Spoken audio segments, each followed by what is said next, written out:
Hello and welcome to another episode of Cyberspeak with Infosec Institute. Today's guest is Olivia Rose, Director of Global Executive Risk Solutions at Kudelski Security. A veteran security consultant, Olivia is going to tell us today about her career journey in security and give some tips and advice to women who are considering entering the security industry. Olivia Rose has more than 16 years of security consulting experience, with particular expertise in providing cybersecurity risk strategies, developing compliance programs, and building and training consulting teams. She currently serves as Director, Global Executive Risk Solutions at Kudelski Security, where she is responsible for the operational execution of designing innovative solutions to help executive clients reduce and manage risk. She serves as the liaison between the sales team and the company's advisory services. Olivia started at Kudelski Security as Principal Advisor, Global Strategy and Governance, where she developed risk-based roadmaps to improve security infrastructures. Prior to joining Kudelski Security, Olivia held multiple security consulting and sales positions, including at Control Scan and IBM Internet Security Systems. She also founded Cloud Secure, which helped companies like Costco and Google find and close their security gaps. Olivia holds numerous IT and security certifications, including CISSP, CISM, and CCSK, the Certificate of Cloud Security Knowledge, among others. Olivia is also the founder of the Girls STEM Club, an Atlanta-based group that aims to boost girls' interest and confidence in the STEM fields. Olivia, thank you for joining us. Thank you. So we started by documenting your long and impressive list of career moves and job duties and accomplishments, but let's start at the very beginning. Where did you first get interested in computers and security? Not until pretty late, probably very late 20s. Grew up not really knowing what I wanted to do. I was steered towards liberal arts because I didn't know what I was going to do, so go major in English. And I ended up majoring in women's studies. Okay. Had a little trouble finding a job after that, so in marketing. And then I landed at ISS, Internet Security Systems, which was later bought out by IBM, in their marketing group. And I was supporting the consulting services team at the time, and I realized I really like what they do. And I got lucky, I got fortunate, whatever you want to call it, but I made that jump. What was it about sort of security and that aspect of it that appealed to you? I really like the idea of going onto customer sites and helping customers, and I like the whole concept of good versus bad, and the Star Wars thought process. And and I realized gradually that I think like a hacker. Of course, we all know there are not so good hackers out there. I like to think I'm one of the good ones, but I started to realize I think like a hacker, and I can go into an environment and list 5 things right off the bat as to how I would cause damage within the company. And I began to realize not a lot of people think like that. Right. I really like that aspect of it. It's very challenging. It's exciting. You meet a lot of people, see a lot of great things. It's new and different every day. Lots of innovation. So, so you said that you had a strong sense of sort of the good and evil aspect of it early on. I asked this of a lot of security folks, but I assume you never sort of thought like, ooh, I could really like turn this into something lucrative or something. Like you've always sort of thought like this was something I can use for good. Yeah, I'm too scared of jail. Yeah, totally. Get caught. Yeah, it is. It's such it seems like it is. It's really sort of ingrained from the beginning. Like I'm both interested in hacking, but also the sort of the good side of it, which is right. So, so since you started in the trade, how has the cybersecurity landscape procedurally or directionally changed since you first got involved? It's changed a lot. Because back, so this was about 16 years ago. It was very much technology based. It was very technology driven. I remember there were 5 kinds of hackers, and one of them was a kitty hacker, a script hacker, a script kitty. Right. They could be put into these little boxes, and it wasn't these worldwide forces that we have nowadays that you're faced with. So a lot of technology, it was very technology driven, where you would just throw technology at the problems and hope they would go away, throw a firewall at it, make sure the rule sets are configured accurately. There wasn't really the conversation about risk. We saw the the appearance of all the compliance regulations and industry standards such as the PCI, payment card industry standard, come out, and HIPAA, and many, many more, GLBA. So it became more compliance driven. And so, as we all know, compliance does not necessarily equal security. Right. So I think we in the security world veered off on a path to meet the market demand. And then it started coming back onto the path of, oh, wait a minute, you could be PCI compliant, but you're not necessarily going to stop any type of attack, right? Right. So we went back onto throwing technology at it, try to solve the problems. Then we started realizing that's just not really working that well. And I think the biggest change I've observed is what I call the softer side of security. Mm-hmm. And that is the more policy-driven, risk-based, conversationalist, holistic enterprise approach to let's all work on this together and fix the problem. Let's just not throw technology at it anymore. Technology is one piece of it.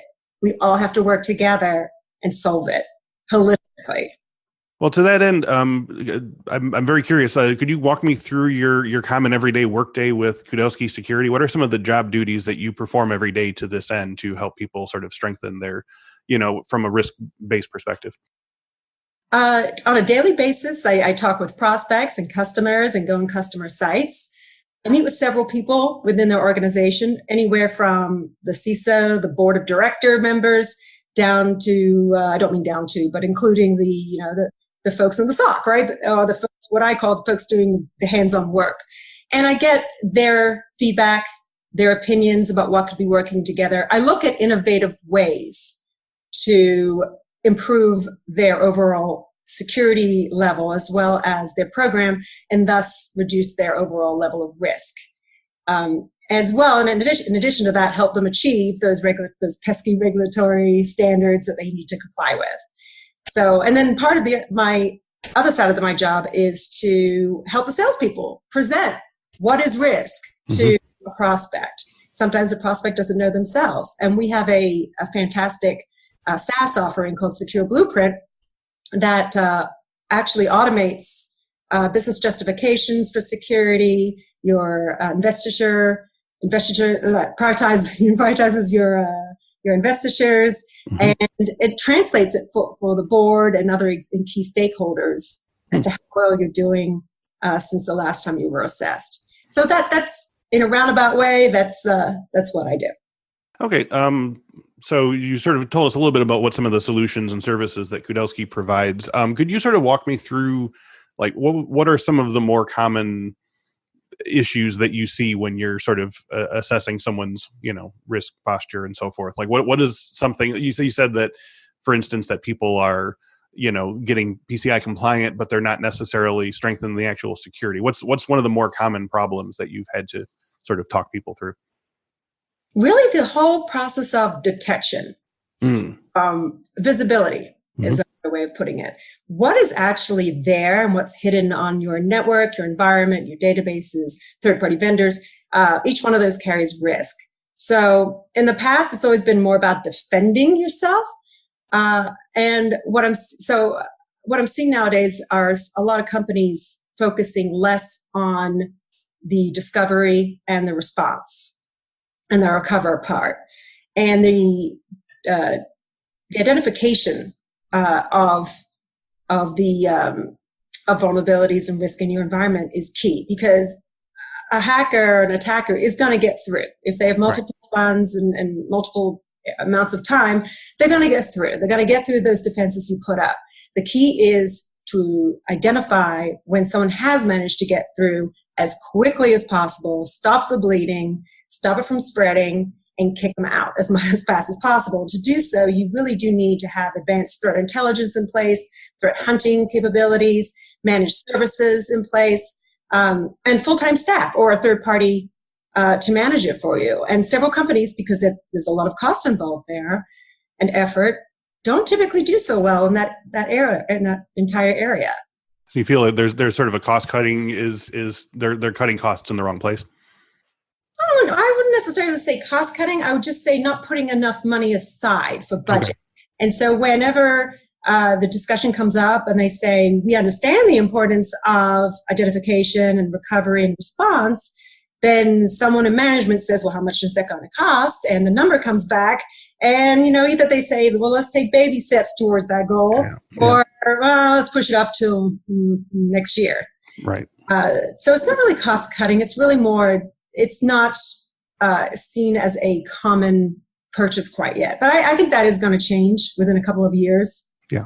I think companies are going to be more open to including it in the budget.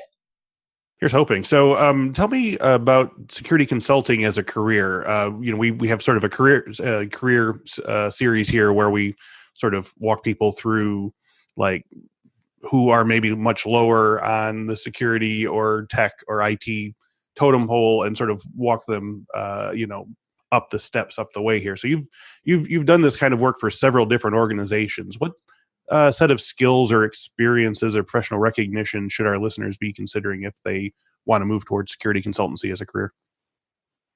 I think the biggest misunderstanding is that you need to be highly technical. Okay. And that keeps many people away who otherwise would be very, very good consultants. You have to learn how to learn quickly. You have to find what you're good at. You have to know who to ask if for the areas that you're weaker in, such as encryption.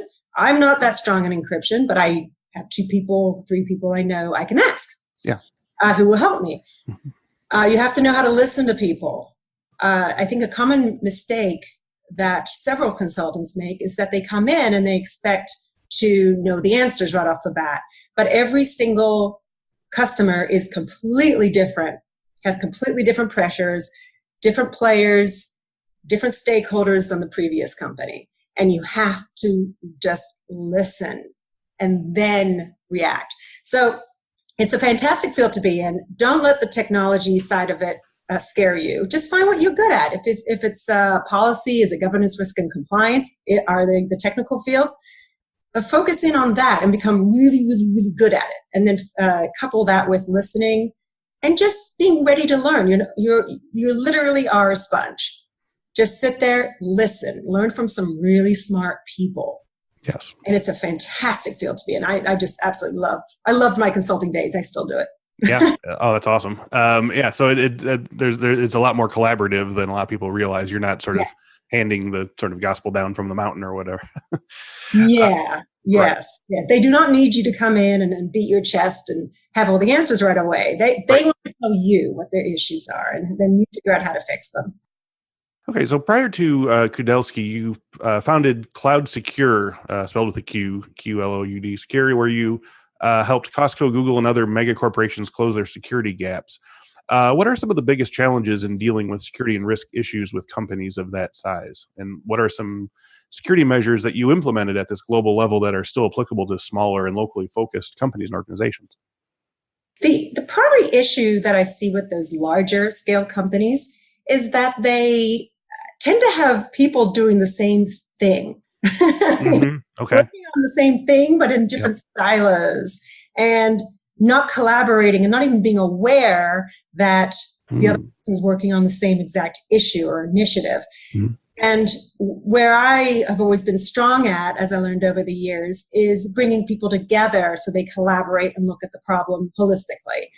And there's always that element of surprise with these large companies saying, what? We're already working on it? Or so-and-so has budget to do that?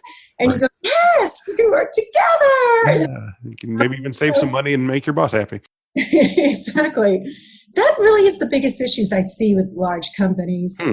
Smaller companies, you don't see that as much. You see people more, driven, and they tend to be more busy. They tend to have a lot of things on their plate, not enough time to focus on those issues. I think the common theme across the board is all companies can communicate better.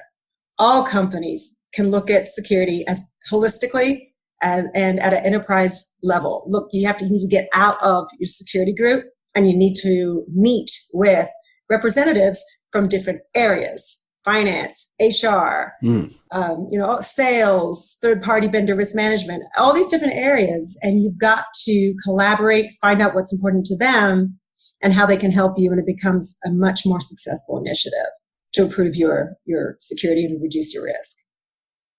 You in your bio, we noted that you hold a number of high-level certifications, including the CISSP and the CISM and many others, both of which are offered by Infosec Institute. So what do you feel is the role that professional certifications play in the enhancement of a security career? Now, you said that you don't feel particularly technical in some ways, and you have, problem-solving skills that work, in other ways. But do you feel that it's important for people who are going to get into this field to do the education side as well? Look, there's going to be some that disagree with me say this, but I've always found you've got to get the CISSP. Yeah, it's just what you got to do, and it is it's a hard certificate to get, and it takes a long time to get it, and you might fail a couple of times. There's no shame in that, but you have to get your CISSP. And I always recommend that one as the first one. If that one if you don't have the work experience for that one, I recommend other ones such as Security Plus or CISM, which is more about management, or CISA, which is about auditing and assessing. Because you have to have certifications in this industry. I've only met a few people who don't need them, and these people are very, very advanced, skilled penetration testers. Okay. Don't need them. Yeah. I think the rest of us do.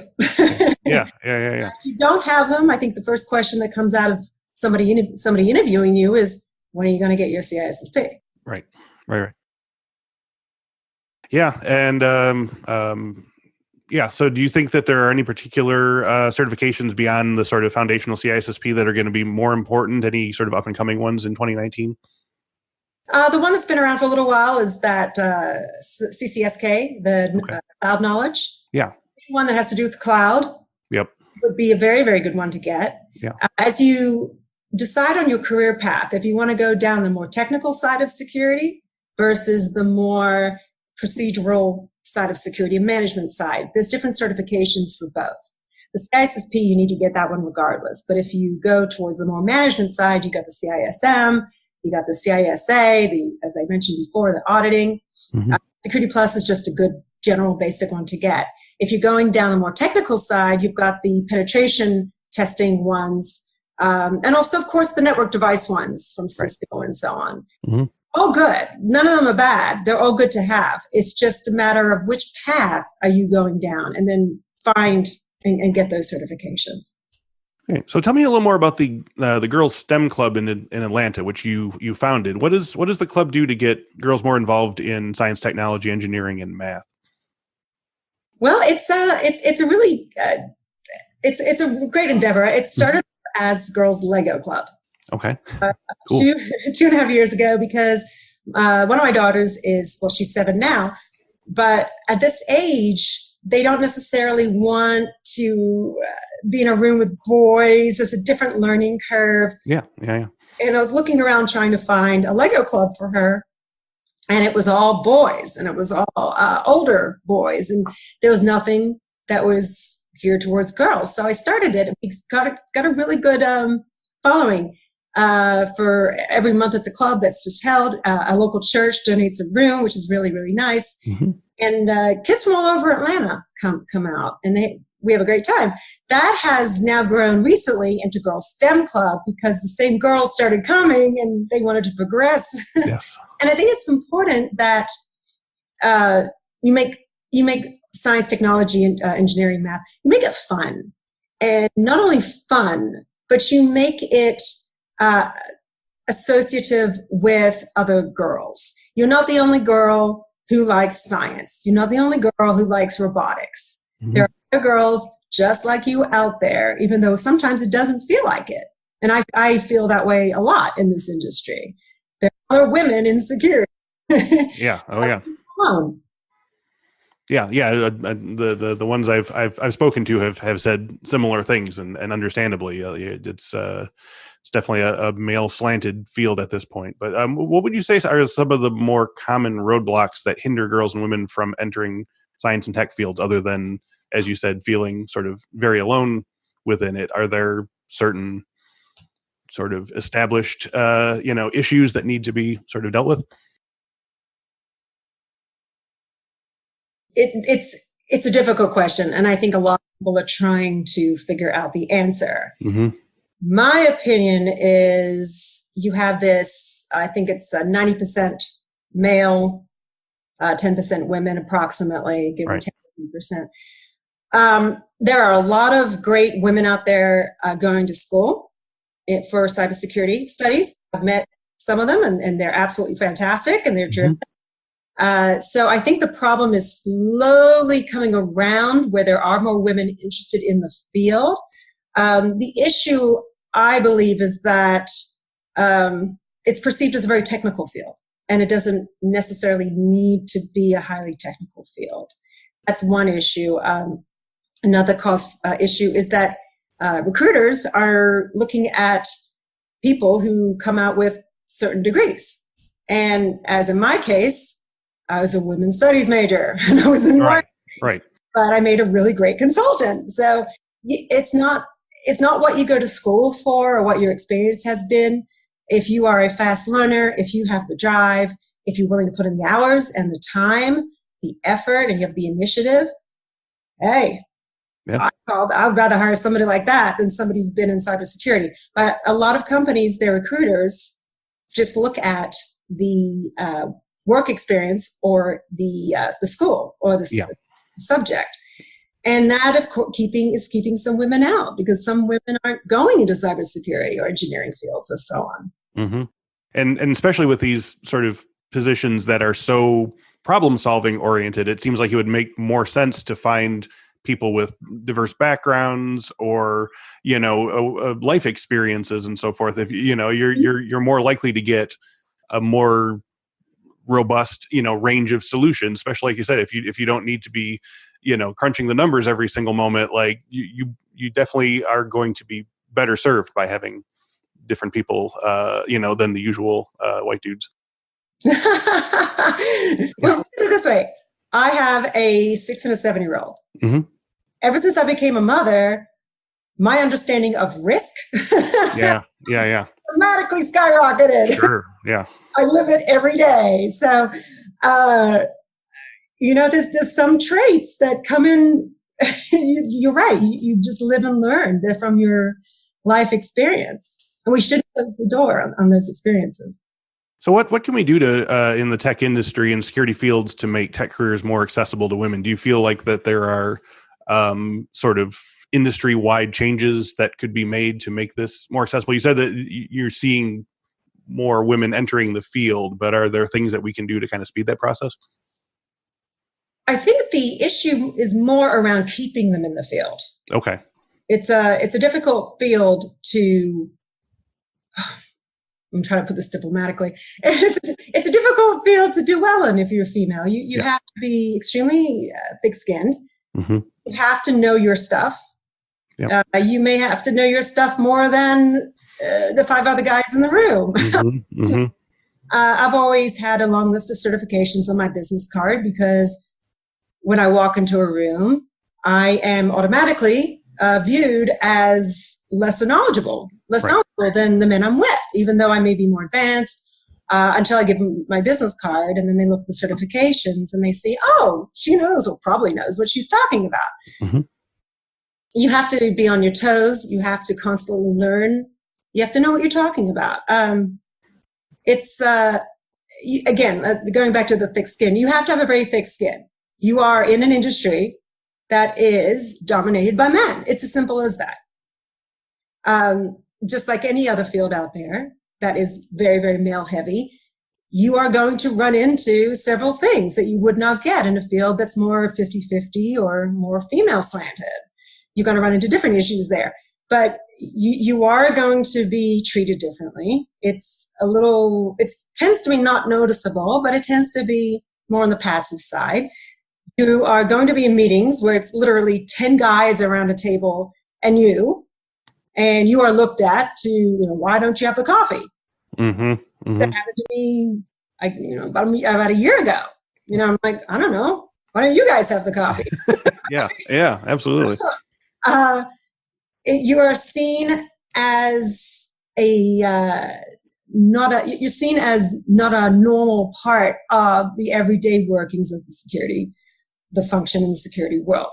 But that being said, because you are not, you can also often surprise people. You can do extremely well in this field if you're female. Mm-hmm.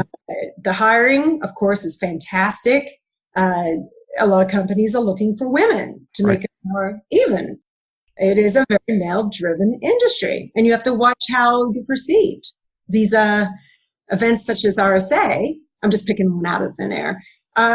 When you go, it's, golly, I mean, it's, very, very few women. You'll see a woman over there and a woman over there. Right. It's very important to join forces and collaborate with other women. Mm-hmm. A common misconception is that it's women against men or men against women. It doesn't need to be either of those. Yeah. You just need to know who can help you and support you. Okay. You are a minority in this business. To that end, how can we make the tech industry as a whole, apart from, you said that obviously, interviewing is better, but the tech industry as a whole might not necessarily understand that more women in tech ultimately makes the entire industry stronger. Like, how do we sort of get that message across so that it's not just, more women are being hired, but all the people that are there are sort of closing ranks and getting defensive and so forth. Like, how do we sort of, I guess, change hearts and minds over the course of the next 10, 20 years? Again, some people might disagree with what I'm about to say, mm-hmm. but you have to look at what tends to be more feminine qualities. Right. And they tend to be, I'm generalizing, of course, that they tend to be listening, organization, taking multiple concepts and joining them together to create a more succinct message, bringing people together. Some of the very best salespeople and consultants I've ever met in my entire career have been women, because they listen, they come up with the solution, and they collaborate. And they tend to be come across as less threatening in a way. So it's important to recognize what makes you great as a woman in this field. And don't discount those qualities, because they're very much needed in security nowadays. We need to become more collaborative. We need to join forces internally to reduce risk. We need to open up conversations between groups that weren't there before, such as finance and security and IT. So one should not discount the female traits that you're good at, for example. Yeah, absolutely. Use them to your benefit.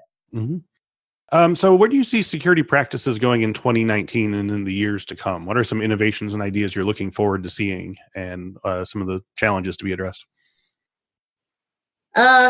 It's going to become, just like everything else, more tech savvy. Of course, it's going to become more remote. It's going to become more connected. Mm-hmm. Cloud, of course, that changed the entire landscape, but then you've got AI, you've got robotica, you've got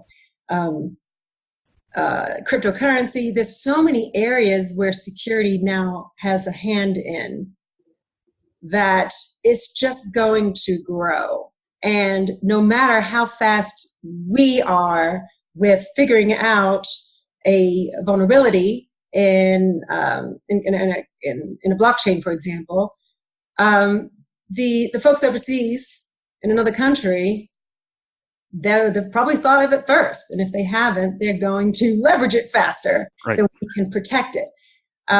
It's just going to grow, such as 10 years ago, did we have this worldwide phenomena of global attacks? Not as much as we have today. That's just going to get worse and worse and worse.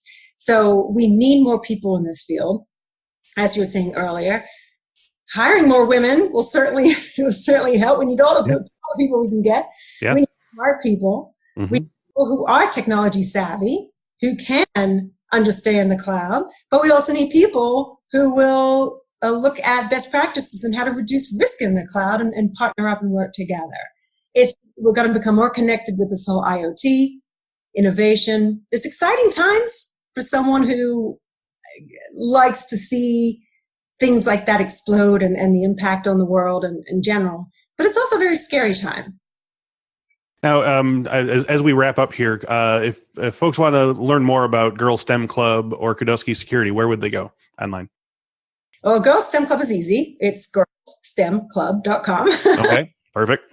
Kudelski Security is Kudelski Security, one word, .com. We are based in Switzerland. Okay. Really a fantastic innovation lab out there. Very exciting stuff coming out of there. And also a home base in multiple cities in the U.S., Phoenix and Atlanta as well. Okay, as we wrap up, any final tips for women entering the industry? Any advice for the coming year? I say go for it. Go for it. It's such a great field to be in. Yeah. It's tough. Yeah, it's tough. But a lot of things are tough, right? It's been a fantastic ride for me. It's allowed me to work from home. It's allowed me to have a more flexible schedule when I'm not traveling. It's allowed me to meet so many people at so many companies and just branch out. So I would say, don't be afraid. Don't think that you need to have these big hacking skills or encryption skills or firewall networking skills and so on. Yes, it's great if you have them, great. But if you don't, that is fantastic too. We need all kinds of people in this field, and so don't be thrown off. I would say one of the best ways to get into this field, people ask me this all the time, is not only get, of course, your certifications that we talked about earlier, but just talk to people in this field. This field has some of the friendliest people. I think it's because of the whole good versus evil aspect we were talking about earlier. Yeah. This field has some of the friendliest, nicest, most helpful people. We all try to work against the bad guys. So we're all pretty cool people, right? We all have egos, sometimes we can't fit through doors, but we all, if you go and talk to folks in this industry, if you approach security people on LinkedIn the right way, just say, hey, we're both in Atlanta. Can I buy you a cup of coffee? I know you're really busy. Do you mind if I just pick your brain? 8 times out of 10, they'll say, sure. Yeah. Where do you want to meet? Because we always like the young talent. And the best way of meeting security people en masse is volunteer at events. Your local ISSA, go to that event, volunteer. ASACA, RSA I mentioned, Secure World. There's so many of these events that people put on every year in every single city. There is no reason why you cannot go. Call them up or email them and just volunteer. You will meet, not only do you get to go for free, you'll be able to attend the sessions and you will meet so many people and just talk to them, network, get to know them, what they're looking for, and keep in touch with them. And you will get a great job out of that. And I've never seen anybody really do that. I always think that's a really great idea. I wish starting out, that's what I would do. So there you go. Don't be afraid. Go get it. We need everybody. And just network, reach out, go to meetings, participate, find out all you can know. And again, don't be intimidated. Olivia Rose, thank you so much for joining us today. This was a great talk. Thank you. It's great. Oh, sorry. Go ahead. Oh, no. It was great to be here. Okay, thanks. Talked right over you. I apologize. And thank you all today for listening and watching. If you enjoyed today's video, you can find many more of them on our YouTube page. Just go to youtube.com and type in Infosec Institute to check out the full collection of tutorials, interviews, and past webinars. If you'd rather have us in your ears during your workday, all of our videos, including this one, are available as audio podcasts. Please visit infosecinstitute.com/cyberspeak for the full list of episodes. If you'd like to qualify for a free pair of headphones with a class sign-up, podcast listeners can go to infosecinstitute.com/podcast to learn more about that offer. And if you'd like to try our free Security IQ package, which includes phishing simulators you can use to fake phish and then educate your friends and colleagues in the ways of security awareness, visit infosecinstitute.com/security-IQ. Thanks once again to Olivia Rose, and thank you all for watching and listening. We'll speak to you next week.